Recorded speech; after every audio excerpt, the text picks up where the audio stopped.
Welcome to my YouTube video. My name is Luke from Astro Awakening, and this video is all about Donald Trump and the USA, and in particular, looking at the astrology of the coming months ahead with the solar eclipse in February, followed up by the Saturn-Neptune conjunction at 0 degrees Aries, and how that activates and stimulates Donald Trump's birth chart as well as the USA.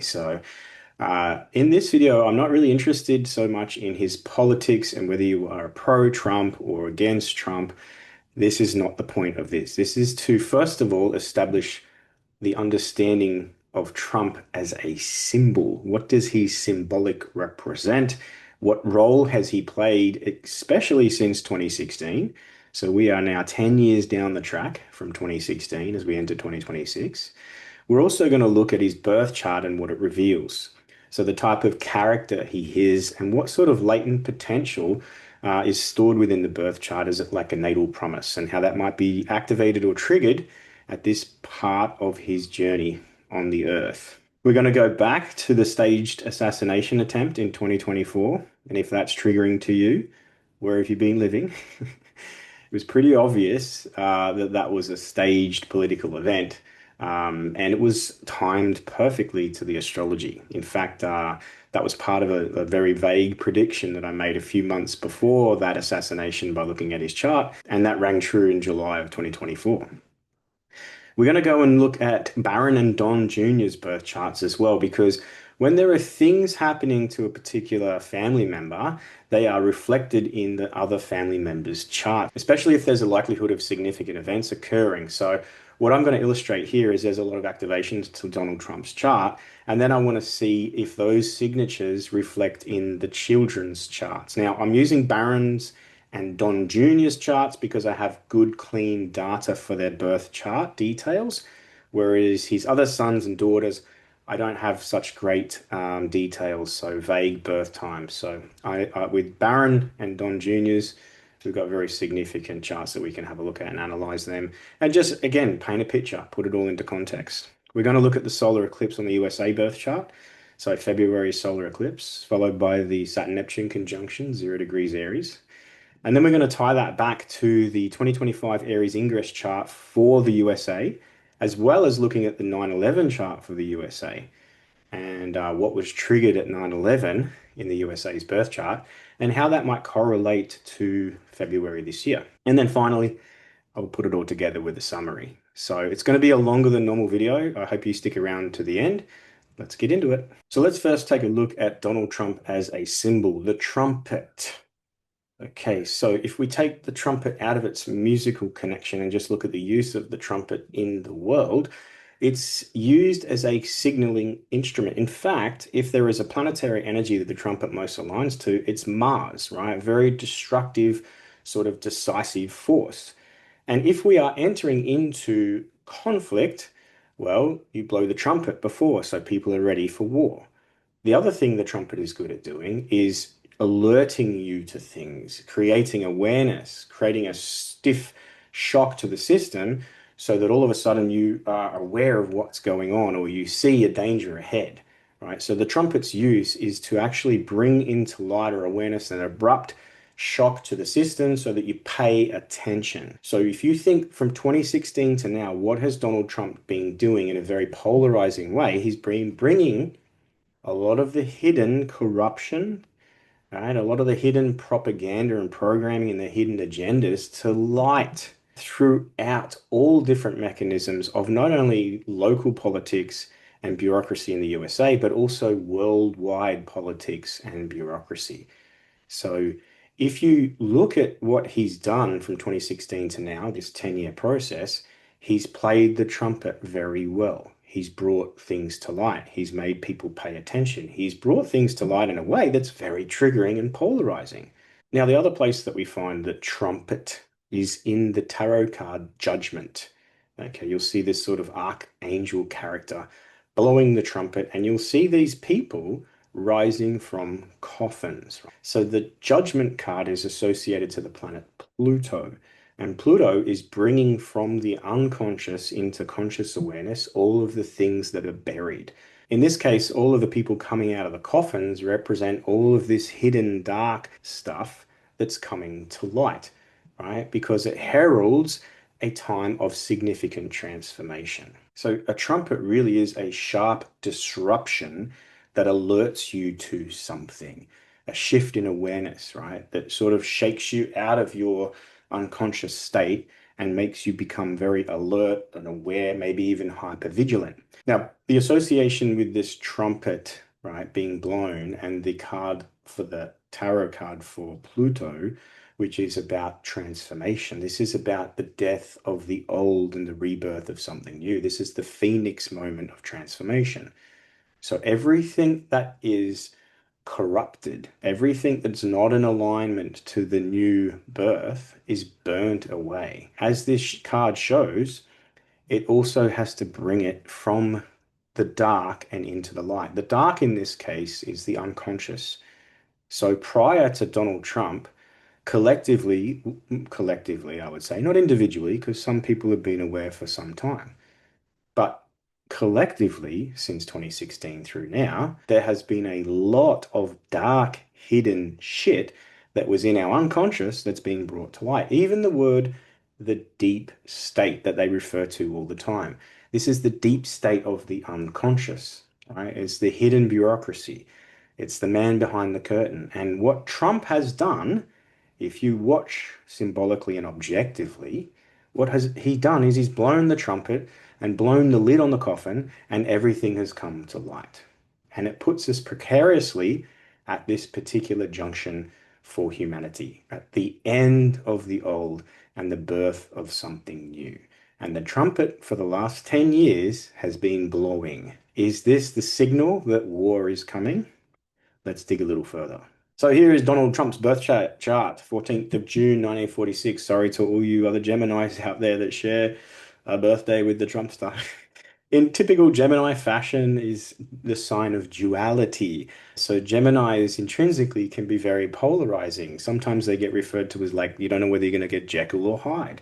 So Donald Trump was born with 29 degrees Leo rising. This puts the fixed star Regulus, the heart of the lion, the royal star, right as he was rising. So there are four fixed stars in four of the fixed signs of the zodiac. And the one for Leo is Regulus.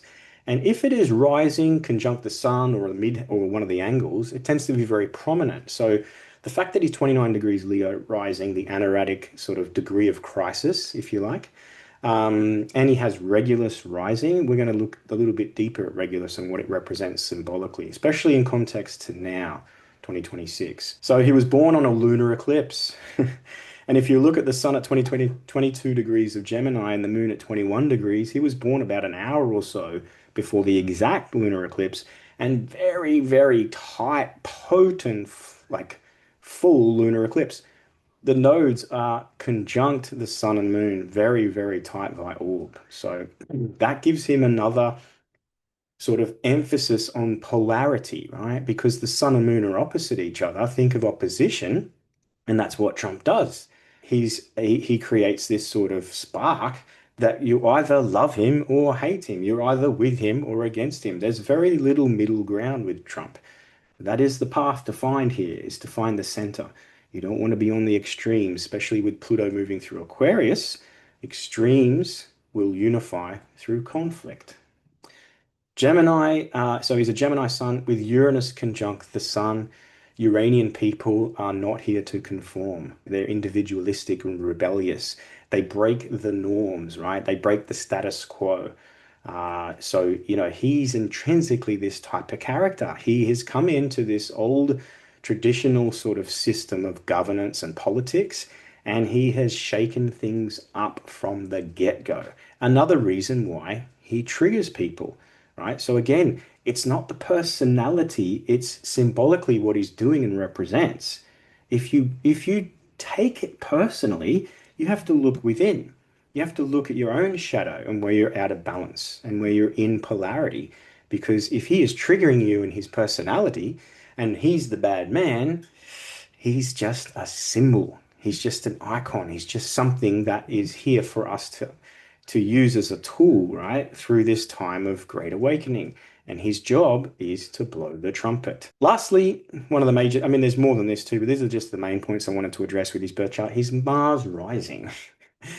So if you've had a problem with someone that's very assertive, a little inconsiderate and selfish, someone that just does what they want, and gets away with it. Like, so if you grew up with a parent figure that was a little like that, a harsh parent, someone that was self-centered, inconsiderate, but selfish, someone that was very assertive, maybe even aggressive and in your face, there's a good chance that Donald Trump is going to represent that quality, and therefore it's going to trigger the hell out of you.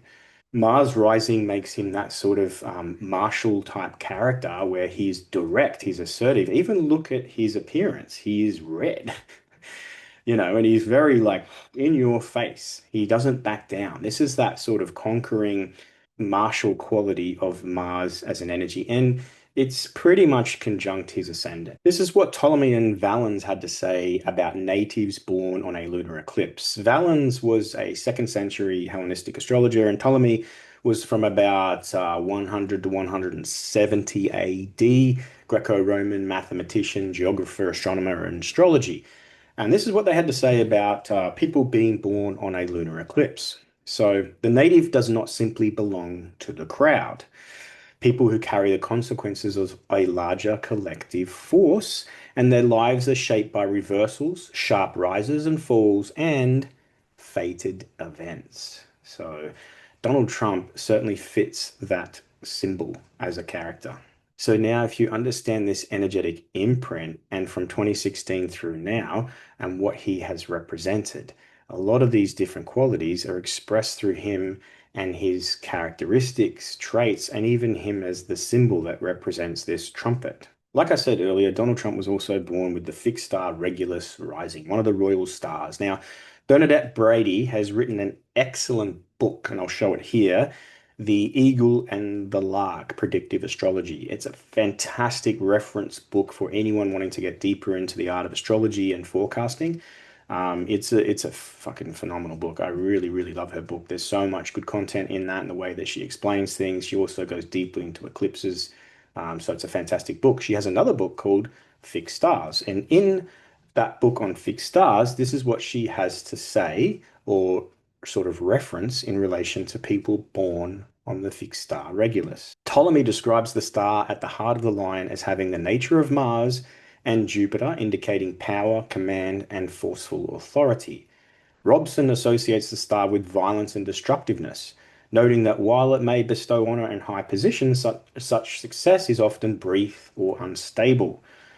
Eberton emphasizes the star's royal qualities, linking it to nobility of character, courage, frankness, and a commanding presence. And Rigger concurs with Robson, stating that although the star grants the capacity to rule and achieve greatness, such prominence is frequently subject to eclipse or sudden decline.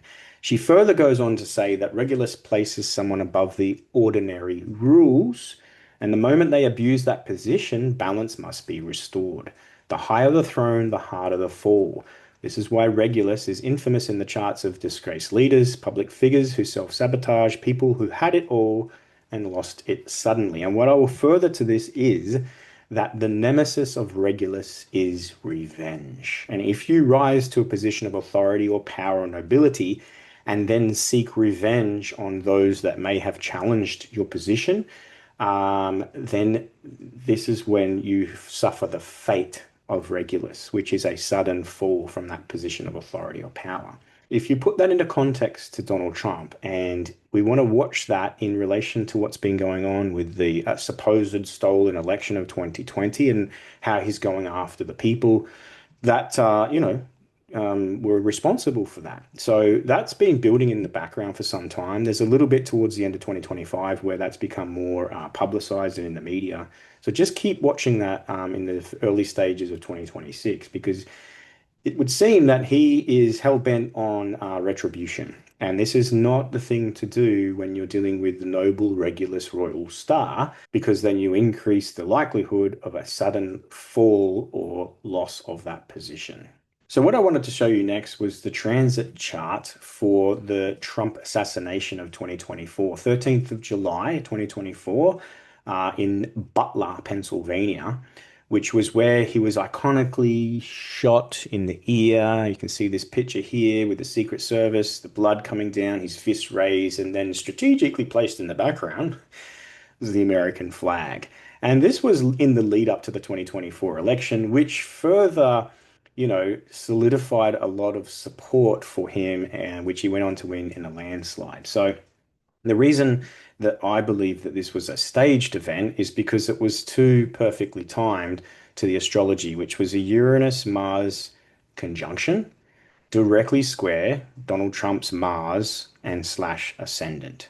This happening at that particular time, about a month or so prior to this assassination, I'd put up a YouTube video where I made a passing comment looking at this alignment to Donald Trump's chart and said, that has the hallmark of assassination. So bang, here comes that date, and there is an event that occurs, and it's exactly that. There weren't necessarily any other deeper latent potentials in relation to mortality at that particular time. So it was more of an acute passing event, a sudden violent attack, right? Sudden and unexpected Uranian, violent attack, Mars, the combination of those two together at that square, right? And there is a sudden violent attack directed towards Donald Trump and his leadership. And he's strategically hit in the right ear, which magically healed rather rapidly. But do you remember shortly after this at his rallies where everyone taped up their right ear in support? And again, when you look at the polarity of this particular character, and you have some people that were cheering, going, "Oh, I should have hit him," and then you have the other side, like in sympathy, taping their ears up. When you have these types of significant events with a character that is so polarizing, and then you have this sort of acting out of that sort of extremism, like it's right. So what is that showing you about things as well, and about different people's belief systems and ideologies and where they stand on certain things? And there's a lot of division, right? There's a lot of division. So we don't get to the unity part of this division unless we move through a stage of conflict, right? So all extremes unify through conflict. I want you to keep that in mind as we move forward this year. So what I want to take a look at now is I want to start looking at Donald Trump now. We had a look at his birth chart in context to the 2024 assassination attempt. And now I want to see where these major alignments are occurring for 2026. Before we do that, I want to look at Donald Trump's personal developmental cycles, which helps to understand latent potential as his soul is moving through this human experience on Earth. We can look at the secondary progress chart, we can look at the solar arc directed chart, and we can sort of formulate a little bit of like what phase, what cycle, what potential is there. And then we can put that into context to the transits. So where is the solar eclipse, the Saturn-Neptune conjunction occurring for him, and what it might mean, or at least trigger this latent potential. The first chart is the secondary progressed chart. So the best way to understand a secondary progress chart is to say that there's natal potential captured at the moment of birth based on the positions of the planets at the precise time, location, and date that you entered into a human body as a autonomous being here in the physical plane. However, the sky doesn't stay the same after you are born, and neither do you. You grow, change, and evolve through your life, and so does your birth chart. And one of the ways to evolve your birth chart is to use a secondary progress technique, which is basically a day for a year. So every day after you were born, the sky continued to move, and every day is equal to 1 year of life. Donald Trump, 79 years of age. So we look at the sky 79 days after he was born, and we then have a progressed chart. And in particular, with a secondary progressed chart, we're moving the planets at their actual speed for every day after you were born. So the sun and moon and the inner planets move the most, and the outer planets hardly move at all. So we focus more on the sun and moon, the sun and moon's phase, so what phase he's in, as well as any of the planetary alignments to the personal planets. And what a secondary progress chart is tells the internal process of the development of the self and what types of experiences that you're likely to go through based on where you're at this particular developmental stage of your life. What we've got in his secondary progress chart is that his progressed MC, the angle of the birth chart, one of the angles, is now conjunct his natal Pluto. And that the progressed MC is sitting on the Mars-Saturn midpoint, the midpoint of the death axis. Okay, so I'm going to break this down for you more shortly. We also have the progressed moon conjunct the IC, which is the bottom of the chart, the significant point that relates to the ending of matters. And we have the progressed Mercury, the ruler of his sun, his vitality, also his life path and self-development, now conjunct his natal Mars and moving into a conjunction to his ascendant. We have the progressed Venus ruling his midheaven and Jupiter that are together, they're both square the natal Venus. And I'll help you understand what that means. And then we have progressed Mars conjunct natal Chiron, and progressed Mars is also on the Moon Pluto midpoint. And the last thing is, even though he was born with Uranus conjunct the Sun, we're now at a stage of his life where that actual alignment is coming into perfection. It's perfected the opposition to the moon and it's moving to a perfection to the sun. So it's just amplifying this Uranian type quality, which deals with sudden changes. So the first one is the MC, which is this point of the chart, which relates to his status, his reputation, his standing in the world. So that as an angle at this age of his life has progressed over to this point here at 10 degrees of Leo, which is where his natal Pluto is positioned. So his status reputation standing in the world is going now, has the potential to go through a plutonic shift, a change through crisis.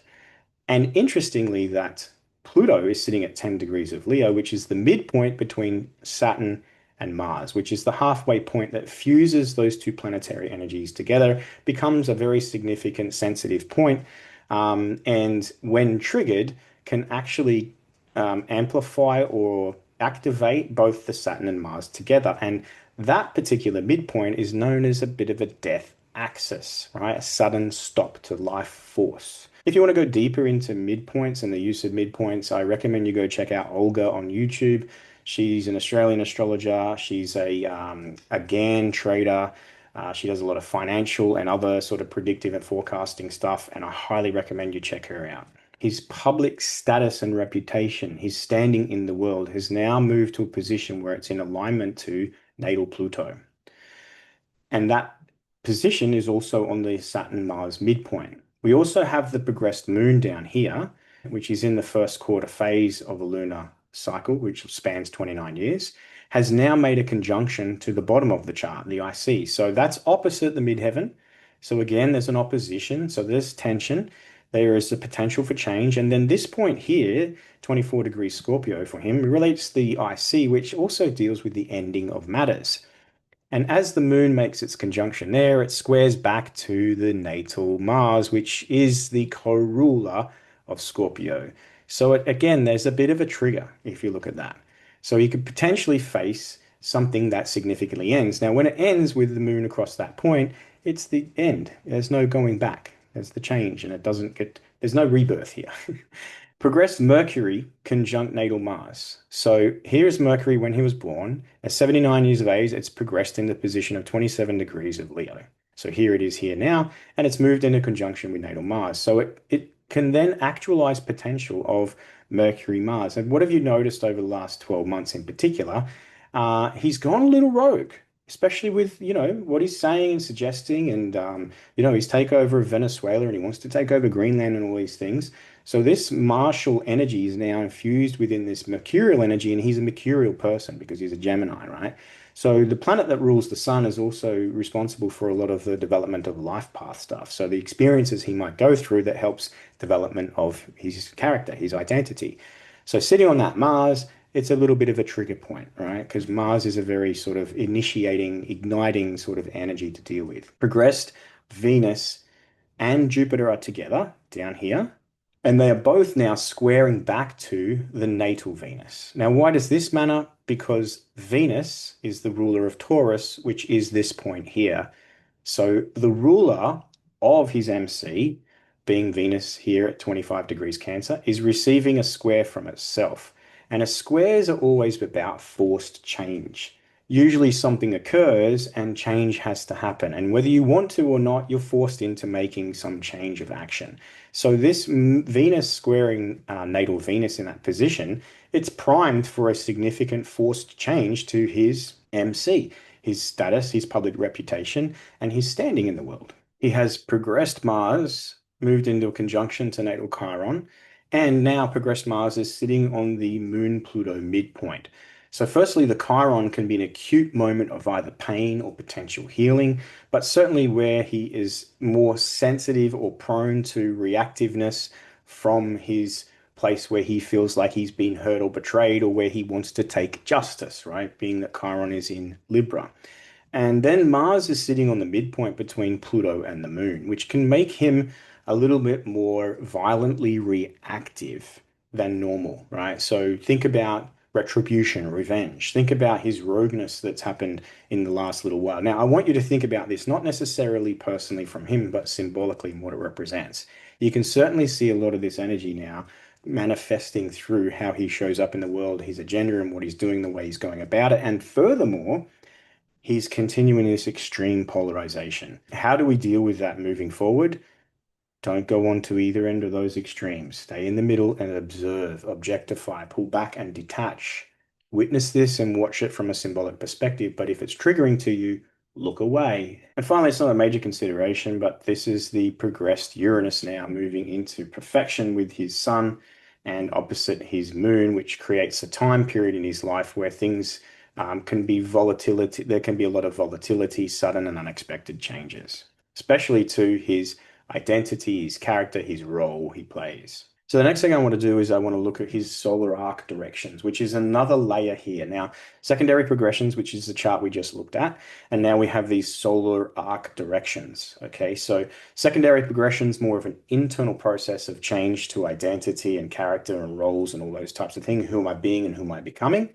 And then directed solar arcs are more of an external sort of shaping of that self based on experiences and events that you're likely to go through that help the same development of self, role, life path, energy. The directed solar arcs, the difference here, and the solar arc is the key word here, solar arc. So you'll notice in the secondary progress chart, the sun is at 9 degrees of Virgo.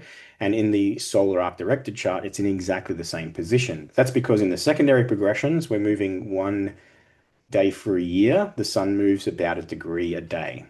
Solar arc, we keep that same motion, except we apply it to all of the planetary positions. So therefore, now what we can bring into the picture is the outer planets and where they may be activating. You'll also notice the MC is in the same position. It moves roughly around the same rate as the sun, about a degree a day, and a day equals a year. In the solar arc chart, we're going to look at the solar arc Neptune conjunct natal moon and opposite the natal sun, the solar arc Pluto square to natal Venus, which is the ruler of the MC, the solar arc Mars on the moon Neptune midpoint, and the solar arc Saturn on the Mars IC midpoint. Solar arc Neptune, that's a very interesting one because Neptune deals with disillusionment. It dissolves boundaries. It can make us through phases of where we're doing idealism and spirituality, but also a lack of certainty and a loss of life force. Sometimes when there is a activation of a Neptune energy, especially impacting the ascendant or the sun of a native, they can go through a phase of chronic fatigue where they lose motivation, they just don't have the energy, they want to spend a lot of time in rest or sleep. When the solar arc Neptune has moved into a conjunction to the natal moon sun opposition that triggers this eclipse energy, there is this dissolving type energy, this colic, this like loss of life force, loss of will, loss of standing, loss of character, loss of position, right? So that's potential with this particular opposition. We also have solar arc Pluto squaring natal Venus. So here is Pluto, and it's squared back to natal Venus.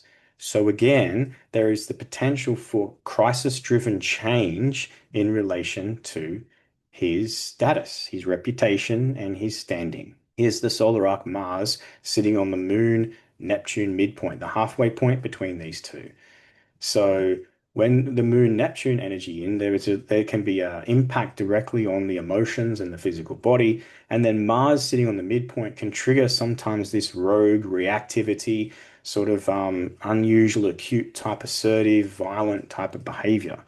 Also, we can have like the life force energy impacting on the vital body, the emotional body, and even the physical body.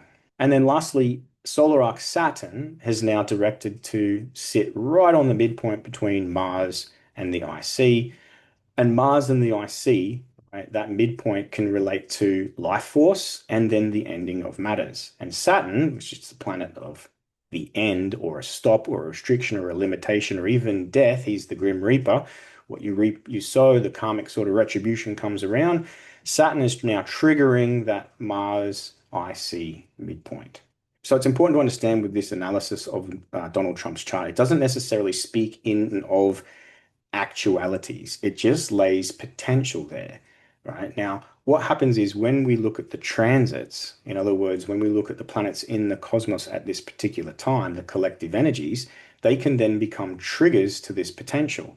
But they don't, in and of themselves, necessarily mean something unless there is potential there, especially if there's going to be a major change to his character position, his standing, his life path, his identity, his role, his physical body, his health and vitality.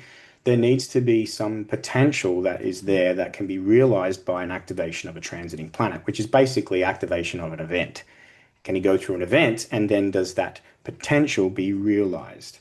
So it's complex when you're doing this type of deeper analysis. And this is what I do with a lot of my clients when we're looking at forecasting. Just because something's happening out there in the world doesn't mean it's going to impact everyone the same way. But when we see certain significant factors and we give weight to them because they relate to the same type of experience and there's more than one of them, and then you have a transit that triggers it or an event that triggers it, then you could say, okay, the forecast is the likelihood of that event is increased. So what do we do to navigate that time period? When we take a look at the transits that activate Donald Trump's chart, especially on the eclipse of 17th of February this year, there's a couple of key things that are very significant that could potentially release a lot of the potential that we've just gone through. First of all, the Saturn-Neptune conjunction that's occurring at 0 degrees of Aries just 3 days after the eclipse is in his 8th house and quincunx the ascendant. So we'll look at that. We have the solar eclipse opposite the ascendant and Mars, almost exactly opposite the ascendant. In other words, the solar eclipse is on the descendant of Donald Trump's chart. Uranus in the 10th house in Taurus, almost in exactly the same position it was at the attempted assassination of July of 2024. And Uranus is also square to Mars and the ascendant. Transiting Mars, ruling over accidents, incidents, and attacks, is in the 6th house and in an applying trine to the natal sun. And Jupiter in his 11th house is pretty much sitting exactly on the Sun-Pluto midpoint. So we'll take a look at these transits in more depth and how they could trigger some experiences or events that Donald Trump could go through and realize some of the potential that we've been talking about. First of all, there is the Saturn-Neptune conjunction in the 8th house, and the 8th house is the house of death. So usually in the 8th house, we're going through some significant event that feels a bit like a death. Usually at the core of it, it's like a significant change. It's known as the house of irrevocable change. In other words, what happens here, there's no going back to the way it was. It's an ending so complete that a rebirth has to take place. Now, the Saturn-Neptune conjunction is almost exactly in a quincunx to the ascendant at 29 degrees and 57 minutes. There is less than a degree of separation of this particular alignment. Now, a quincunx is known as an aspect of adjustment or separation. It's almost like there is the release of something. Something is let go. The 8th house, irrevocable change. The 1st house, ascendant, the body, the personality, the actual essence of Donald Trump. And this is further amplified because 3 days earlier, on the 17th, there is the solar eclipse at 28, nearly 29 degrees of Aquarius. So this being on the descendant is exactly opposite the ascendant. Okay, so the solar eclipse can act like a catalyst for change. It can act a little bit like the planet Mars does, as in like a sudden, swift, violent, decisive, or disruptive moment. Now, the 7th house exactly here deals with open enemies. So if someone was directly under attack from an opposing side or a conflicting partner or something like that, the 7th house and its cusp is exactly where that energy would come from because it's the opposite point to the native. So conflict, opposition, attack can be represented by that 7th house. And it's directly opposite his Leo rising. Now, when this eclipse occurs at 28 degrees of Aquarius, it will be exactly square to the planet of sudden change, which is Uranus. And Uranus is in an interesting position. The 10th house is his public image, reputation, career, his office, his standing in the world. And Uranus is at 27 degrees which is pretty much square to his natal Mars and his ascendant. So there's a lot of ascendant activations as well as Mars activations, not only with the Saturn-Neptune conjunction here, the eclipse, but also with this Uranus energy. And Uranus will then be in direct square to not only his ascendant, but his descendant. And Uranus has the hallmark of sudden change, disruption, and upheaval. So further to this, transiting Mars in his sixth house, health, work, and routine, is going to be in an applying trine to his sun, his vitality, his image, his identity. And trine is where there is the removal of obstacles. There's a free flow of energy. So is this an accident or an incident or an attack directly directed at him and his personality, his standing, and his physical body? Now, lastly, it's not a major transit, but Jupiter is moving to its station degree. In other words, it's almost stopped in the sky. So it's going to amplify a little bit of energy at that 15 degrees of Cancer. 15 degrees of Cancer is the midway point between the Sun and Pluto, the halfway point. The midpoint activates the Sun Pluto, and you can have a massive transformation through crisis of identity, of fidelity, of role, status, career position. So that Jupiter there is the planet of the journey, right? So is there a big change occurring to his identity and role that he's playing? So from the 17th of February this year, we enter into a very volatile astrological period where there's going to be a lot of punctuation points, a lot of acute moments.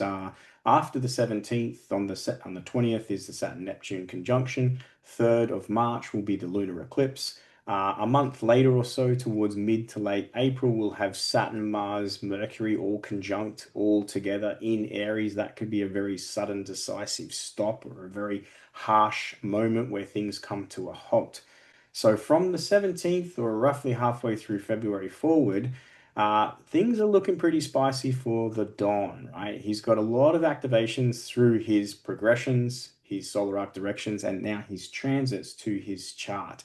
And there's a lot of latent potential here that signifies a lot of personal significant change, especially in relation to his health, his vitality, his self-image, and his role, his status, and his position in this world. Now, being the curious astrologer that I am, I wanted to look into his sun's charts to see if there was a correlation between what potentially might be happening for Donald Trump and if it showed up energetically for them. So let's take a look. So on the left, we have Barron Trump's chart, and on the right, Don Jr.'s chart. Obviously, he's got more kids, but these are the charts that I have pretty good data for. Now, I haven't done a deep dive into their progressions and directions, but I have looked at the transits in particular for the solar eclipse and where they activate each of his kids' charts.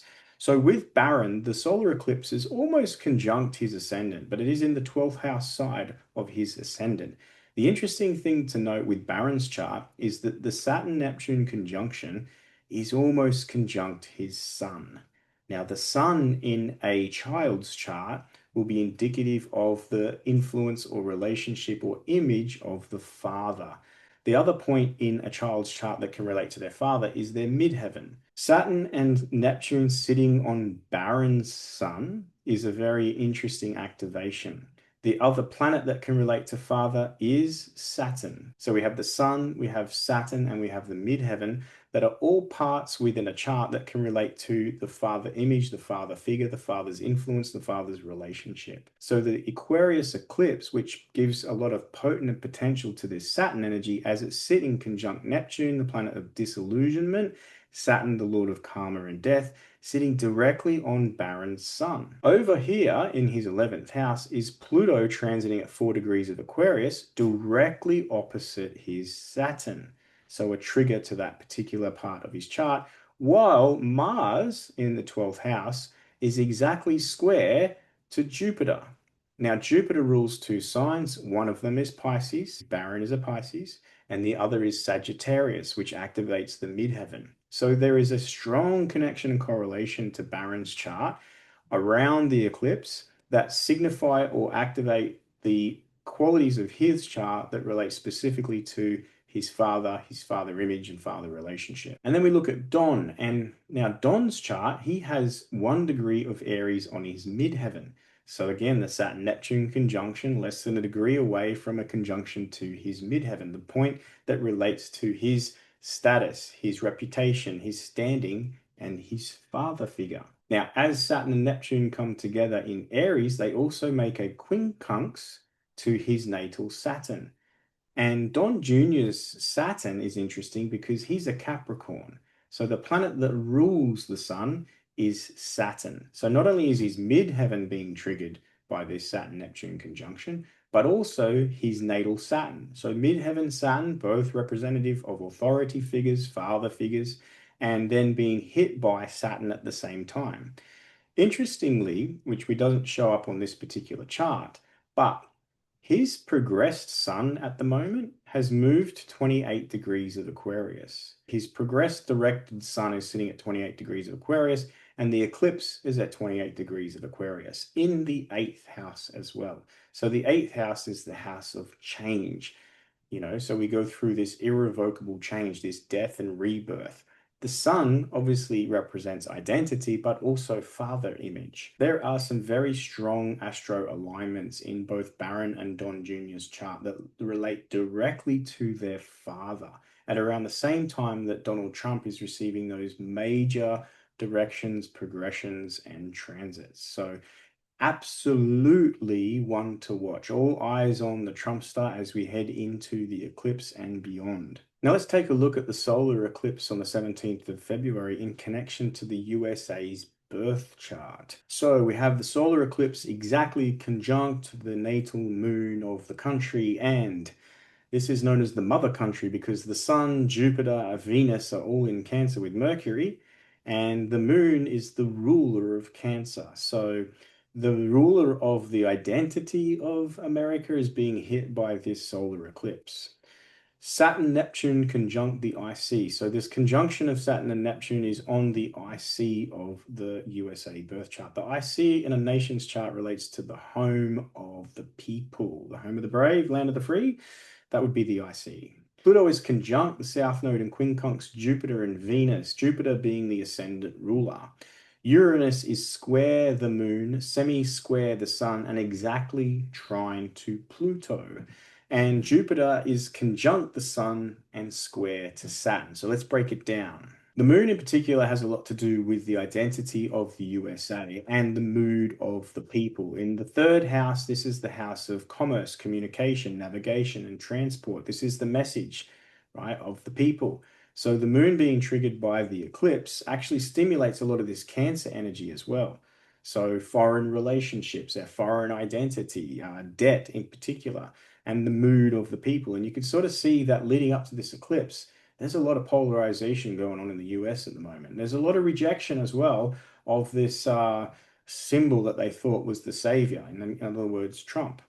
So Saturn Neptune conjunct the IC. This is the angle of a chart. And when significant planetary alignments occur across angles of their chart, as you'll see, there's usually tied into pretty significant events that the USA goes through. Pluto in the second house, they've gone through their Pluto return over the last few years, and it's moving towards a conjunction to the South Node. Bear that in mind when we look back to 9/11. And Pluto is moved into a quincunx, especially to Jupiter. Now, Jupiter is the chart ruler, right? So it rules the predisposition of the people. And this plutonic adjustment, this release, this change, this forced letting go through this second house here, is that coming about through a collapse of value, a collapse of money, a collapse of the monetary system, or a crisis, a monetary crisis. Jupiter retrograding and stationing to slow down and stop at 15 degrees of Cancer. They're going through a Jupiter return, but as it does that, it's making a conjunction to their sun and a square to Saturn. Now, again, I want you to watch these positions of these planets when we look back to 9/11 and how there is so many similarities. So it would appear that the USA around this particular time, that the leader of that particular country is under extreme astrological strain, has also got a lot of activations to the chart, which represent a lot of potential changes and adjustments to the people, the mood of the people, the land, the home, and their identity. And Uranus in the sixth house. This represents the workers of the nation, the police, the firemen, the medics, the military personnel and such. So Uranus moving into a square to the moon as it receives that eclipse. Okay, so it really activates this upheaval, chaos, sort of unexpected change or events. There's a couple more of these alignments that are worth noting down that aren't major influences in and of themselves, but in context to everything else is going on, can act like a little bit of a trigger. We have this Mars moved into a trine to natal Mars, and Mars can do with attacks and incidents. In Aquarius, we could look at technology or cyber warfare in relation to perhaps money or finances. The eclipse, the solar eclipse, as it activates that moon at 28 degrees of Aquarius, the midpoint or halfway point between Saturn and the Sun, which you could look at Saturn and the Sun to sort of signify in a country's chart the identity of the authority or the person in charge. So that eclipse is going to be exactly opposite that point. And an opposition to a midpoint puts a lot of strain on what these two represent. So the identity of the authority, in other words, who's leading this country and nation at the time. So that's an interesting, subtle sort of activation, all happening around this same time. As I was doing my analysis and research, I was curious to look back at the Aries ingress chart. So when the sun was at 0 degrees Aries at Washington, D.C., the 20th of March, 2025. So every year when the sun enters Aries, if we cast a chart for a nation, so the capital of that nation, and we say, what was the exact precise time and at the location of Washington, D.C., that the sun entered Aries, and we then have what's known as the ingress chart, which is this inner wheel here. Now, the thing that I wanted to draw your attention to in here with the ingress chart, we have the MC and the IC. So you could look at the MC as the ruling party or person, president that's in control, and this would be the opposing side. You could also look at the image, reputation, status of the country, and you could look at the home of the people. So Uranus had moved in the ingress chart at 24 degrees, and since then it's at 27 degrees in a direct motion. It's almost back exactly conjunct the IC. And the eclipse in the first house, right, in Aquarius, the people, is exactly square to the MC and the IC, while Uranus is on an angle. So even though this is the chart for 2025, this is the solar return to when the sun moved into Aries for the USA. So it creates this little mini birth chart. And it'll be with them right through until March the 20th, 2026, when the sun moves back to the 0 degrees Aries. So this chart is still active, even though we're no longer in 2025, because it goes from Aries ingress to Aries ingress.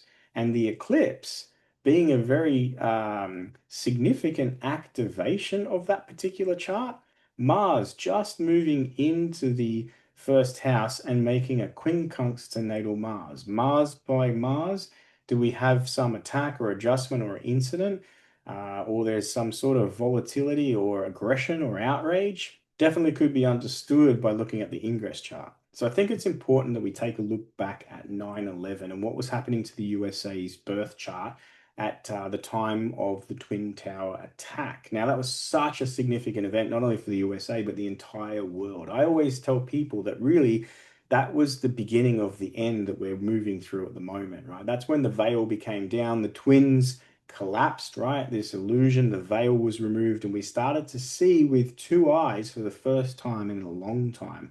And I could say for myself and many included that from September 11 forward, there's been this incremental awakening of consciousness. Obviously, that amplified exponentially with COVID and beyond. And look where we are now. Again, put this into context to 2016 to now and what Trump has represented. A lot of the things in relation to September 11 and all the fuckery that's been going on and all the corruption and the hidden stuff, now Trump isn't responsible for bringing all that to light on his own, and maybe some of that he's actually responsible for himself. However, it is this Trump card that's being played that has awakened a lot of this to the collective consciousness. USA 9/11, Saturn-Pluto opposition in the sky was exactly conjunct the ascendant descendant of the USA's birth chart. Neptune was conjunct the south node, almost exactly on the south node. Uranus was trining Mars, and Jupiter was conjunct the Sun and square to Saturn. So there was Pluto in Sagittarius, directly opposite Saturn in Gemini, Gemini being the sign of the twins. Okay, so as Pluto was rising, Saturn was descending, they had their opposition, and that was the moment of the attack. Neptune, which deals with mass emotional events. When there's a mass outpouring of emotion, heightened emotions that are felt through the collective, they tend to be Neptunian type events. Uranus, the planet of disruption, change, chaos, and upheaval, directly activating through a trine their natal Mars. Also, this occurred with Jupiter in Cancer, and USA has Jupiter natally in Cancer. This was almost exactly conjunct their Sun and again square across to their Saturn. It's eerily similar and familiar to where we are now. We are 25 years since 9/11. That's a quarter of a century. Think of a clock, a quarter, that's a 90-degree marker, right? So 90 degrees or quarters tend to be a period of significant change and adjustment. We've also entered into a 1 year in numerology. So a 1 year is about initiation. It's about ignition. A one can act a lot like a masculine energy, a little bit like Mars. On the solar eclipse, February 17th this year, we will enter the fire horse year. So this is a very volatile year ahead. The solar eclipse Saturn Neptune cycle of collapse happening around exactly the same time. The last time Saturn Neptune were together, the collapse of the Berlin Wall. If you look back historically, their alignment always coincides with the collapse of status quo, of the way things were, of the old rules and the way we've done things. We have billionaires preparing for the biggest economic collapse in history and geopolitical tension in Europe and in the Middle East. So there is so much volatility, there's so much hype and energy, there's so much potential around the eclipse and forward with the Saturn Neptune conjunction. We are going to see a release, a very significant release, perhaps even a catastrophic release of this potential. And in particular, to this man here and his birth chart. So all eyes on Donald Trump. Watch what happens in the world, watch how he's responding, watch for some unexpected incident, accident, or event. And maybe this is the beginning of the end of Trump. Maybe will it all come at once and we'll be in shock, or will there be a collapse of faith, hope, belief, will to live? Now, here's the thing about Trump and what he represents as a character. If the end of Trump is part of the script that begins what comes next, and then you were looking to a particular time that you wanted to play out that script, it's not too far away. But remember this, in the end, they're not coming after me. They're coming after you, and I'm just standing in their way. One of my favorite quotes from Trump. Because if you take a step back and look at this, it's not the personality of this character as what he represents, and he's played his part perfectly. Have we reached the part of the story where the main character's role comes to an end? Time will tell. Just don't get caught up in their game of thrones.